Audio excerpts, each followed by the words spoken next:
For years, the ghostly presence of a girl, a student, has been said to haunt a particular hostel in a prestigious university in Africa. What could have caused a mysterious death? Or could this be one of the popular campus folklore that is always being rumored about? Let us journey quickly with Onyinye to unravel this mystery. And please, kindly take a moment to like, share, and subscribe. Now, the story begins. There was a prestigious university in Africa, known for its academic prestige and historical landmarks. But among students, one of its hostels had a more chilling reputation. Hostel B, an aged four-story building covered in ivy, was whispered about in hushed tones. Rumor had it that the hostel was haunted by the spirit of a student who had died mysteriously years ago. Her name was Adaobi, and since her death, strange things had happened in the hostel. It was the beginning of the semester when Onyinye, a first-year student studying law, moved into Hostel B. She was assigned to room 302, a dimly lit, narrow room with creaky beds and walls covered in faded chipping paint. She had heard stories about Hostel B, but dismissed them as typical campus folklore.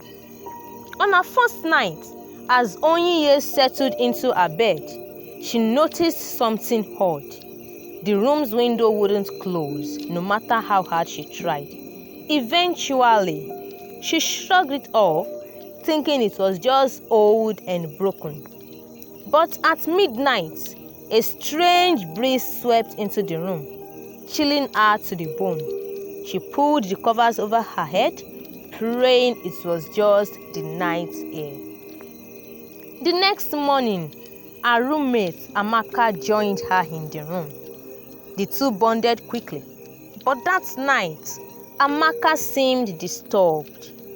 Around midnight, she woke Onyinye in panic, whispering, "Did you hear that?"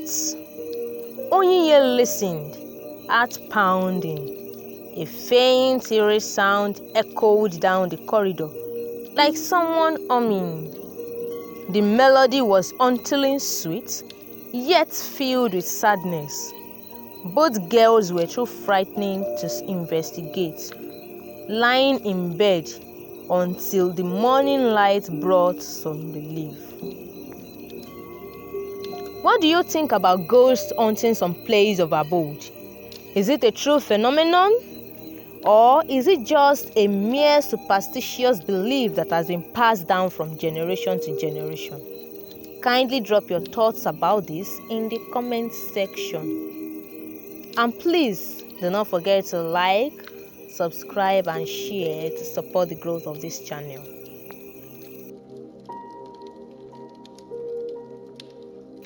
Days passed and the incidents grew stranger.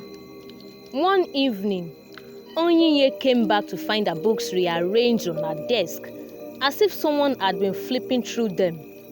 At first, she blamed Amaka, but her roommate swore she hadn't touched them. Onyinye tried to laugh it off, but an unshakable feeling of dread began to creep in. Then one night, they heard someone knock on their door. 3 slow, deliberate knocks. Amaka cautiously opened it, but no one was there. As she turned to close the door, she gasped. In the corner of the hallway, a shadow lingered, faint but unmistakable. A young woman with long hair, wearing what looked like an old university uniform. She stood completely still, her eyes downcast, and just as Amaka blinked, she vanished into thin air. The next day, they shared what they saw with another student, Ugo, who lived on the ground floor. Ugo's face turned pale, I thought I was the only one, he muttered. He explained how he had been hearing whispers in the hallways and had once seen a figure pacing near the staircase at dawn. They say it is Adaobi, a final year student who died in this hostel under mysterious circumstances. Curiosity overtook their fear, and the three of them decided to look into Adaobi's story. After a day of digging through old records and speaking with staff, they found out that Adaobi had been a brilliant but quiet student. She had disappeared one night after an argument with her boyfriend, another student at the university, and was found dead in her room weeks later. The case was never solved. As they continued to investigate, they noticed that the strange occurrences intensified. Lights flickered on and off, showers turned on by themselves, and eerie sounds came from the walls. Onyiye began to have nightmares, vivid and terrifying. She would see Adaobi standing by her bed, reaching out, as if trying to tell her something. In her dreams, Adaobi whispered, "Find him, find him." Desperate to escape the torment, Onyiye and her friends took a drastic step. One evening, they snuck into the university's archives and found Adaobi's last class photo. There, standing beside her, was her boyfriend, a man they quickly realized was still around campus, now working as a lecturer. The trio confronted him in his office one rainy night. He tried to laugh it off, but eventually grew agitated. Adaobi was troubled, he said.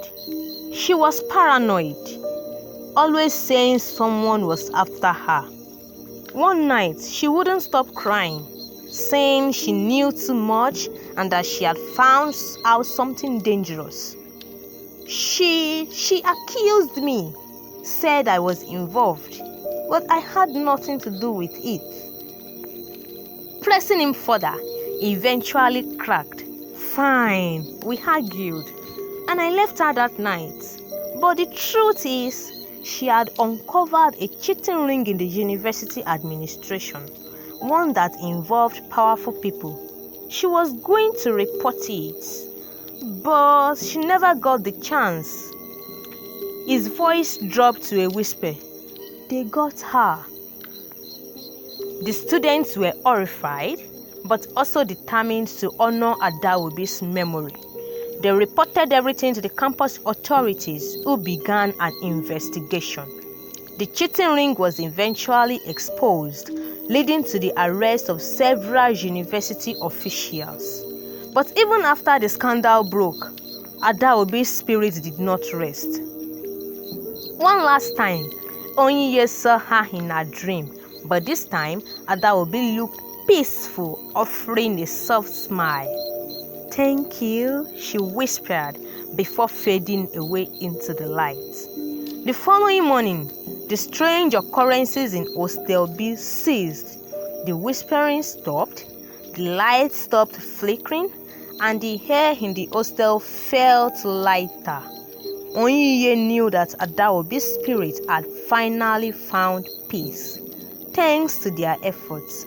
But she would never forget the haunting night in Hostel B, where the shadows held secrets and a restless soul had reached out from beyond, seeking justice.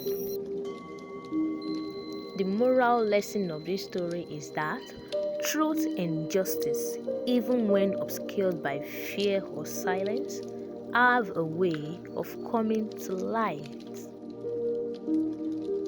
Dear viewers, I hope you enjoyed the story. Please do not forget to like, share and subscribe.